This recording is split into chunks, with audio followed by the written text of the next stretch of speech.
Kidney के अमराज से परेशान मायूस लोगों के लिए खुशखबरी। No operation, no side effects, 100% result. R&S Unani pharmacy, first floor, syndicate bank, Bahadurpura X road, Hyderabad. अस्सलाम वालेकुम नाज़रीन, आइए नजर डालते हैं देश की राजधानी नई दिल्ली और उत्तर प्रदेश से कुछ खास खबरों पर।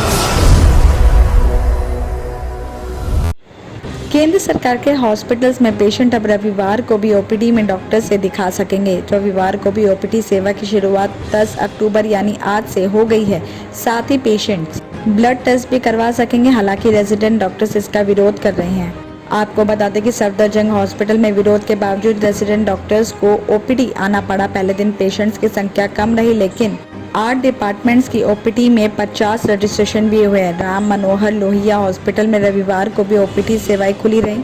तो वहीं इसके अलावा दिल्ली के अटल बिहारी वाजपेयी आयुर्विज्ञान संस्थान में भी ओपीडी सेवाएं खुली गयी। हॉस्पिटल की तरफ से जारी सर्कुलर के मुताबिक 10 अक्टूबर यानी आज से शुरू होने वाले ओपीडी में 9 स्पेशलिटी डिपार्टमेंट की ओपीडी चालू रहेंगी। इसमें मेडिसिन, ओबीएस, सर्जरी, गायनी, हड्डी रोग, नेत्र, ईएनटी, बाल रोग, न्यूरोलॉजी और फार्मेसी की सारी सेवाएं शामिल हैं। और ओपीडी के लिए रजिस्ट्रेशन सुबह 8:30 बजे से 11:30 बजे तक होगा। साथ ही उधर दिल्ली एम्स में अब गवर्नमेंट छुट्टी या फिर रविवार को भी दवाएं उपलब्ध रहेंगी।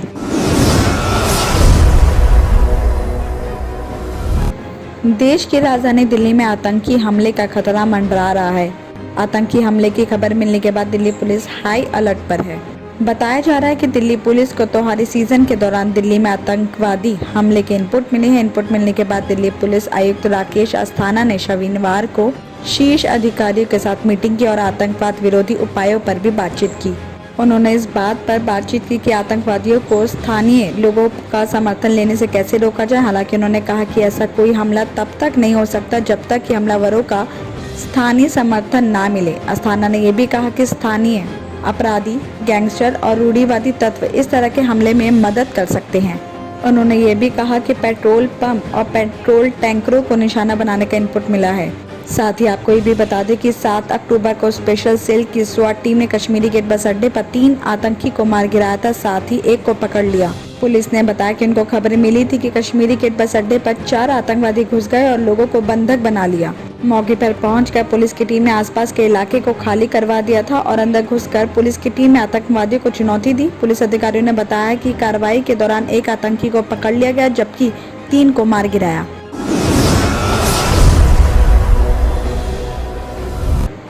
उत्तर प्रदेश के गाजियाबाद जिले के लोनी की अशोक विहार कॉलोनी में शनिवार दोपहर बदमाशों ने घर में घुसकर महिला को बंधक बनाकर उनकी गला दबाकर हत्या कर दी। इसके बाद लूटपाट करके गेट बंद करके फरार हो गए।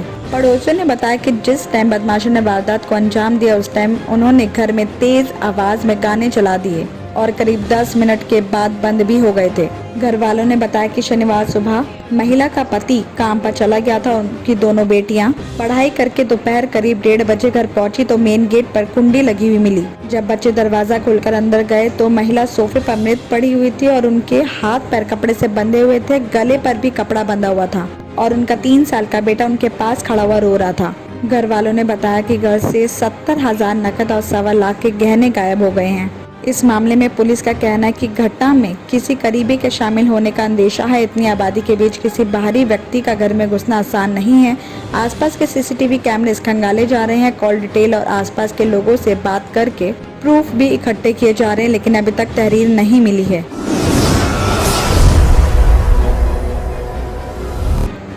दिल्ली सरकार की राशन की डोर स्टेप डिलीवरी योजना पर एक बार फिर ब्रेक लग गया है। केंद्र सरकार ने राष्ट्रीय खाद्य सुरक्षा अधिनियम यानी NFSA को आधार बताते हुए योजना को रोक दिया है। दिल्ली सरकार को योजना लागू करने की परमिशन नहीं दी है। इसके बाद आम आदमी पार्टी केंद्र सरकार पर हमलावर है। आपका आरोप है कि बीजेपी और राशन माफियाओं के बीच सांठगांठ की वजह से केंद्र सरकार ने राशन की डोर स्टेप डिलीवरी पर रोक लगाई है। आगे ये भी कहा गया कि राशन डीलरों ने LG को लेटर लिखकर डोर स्टेप डिलीवरी योजना को नामंजूर करने की अपील की थी, जिसकी कॉपी केंद्र सरकार को भी भेजी गई थी। डीलरों की कॉपी को ही आधार मानकर केंद्र सरकार ने योजना पर रोक लगा दी है। आपको बता दें कि अदालत का फैसला 27 सितंबर को आया था। इसमें योजना को सशर्त लागू करने की परमिशन दी गई थी। इसके बाद मुख्यमंत्री ने इसका प्रस्ताव एलजी के पास भेजा था। अरविंद केजरीवाल ने उपराज्यपाल से अनुरोध किया था कि हाईकोर्ट ने योजना को लागू करने की परमिशन दे दी है, अब वो भी दिल्ली कैबिनेट के पहले के फैसले को लागू करने की परमिशन दे दें और इससे दिल्ली की जनता को राशन की डोर स्टेप डिलीवरी हो सके। लेकिन अब केंद्र सरकार ने फिर से इस योजना पर रोक लगा दी है।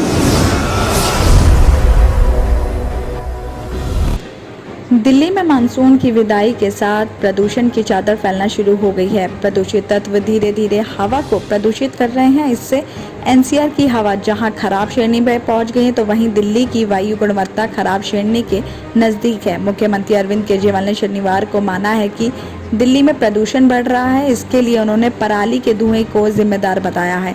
साथ ही पड़ोसी राज्यों से अपील की है कि वो पराली के निपटारे के लिए दिल्ली की तरह अपने किसानों की मदद करें, जिससे किसानों को पराली जलानी ना पड़े। उधर केंद्रीय प्रदूषण नियंत्रण बोर्ड ने बताया कि शनिवार को दिल्ली का औसत वायु गुणवत्ता सूचकांक 171 रहा है। इसके अलावा एनसीआर में नोएडा को छोड़कर सभी शहरों की हवा खराब श्रेणी में दर्ज की गई है।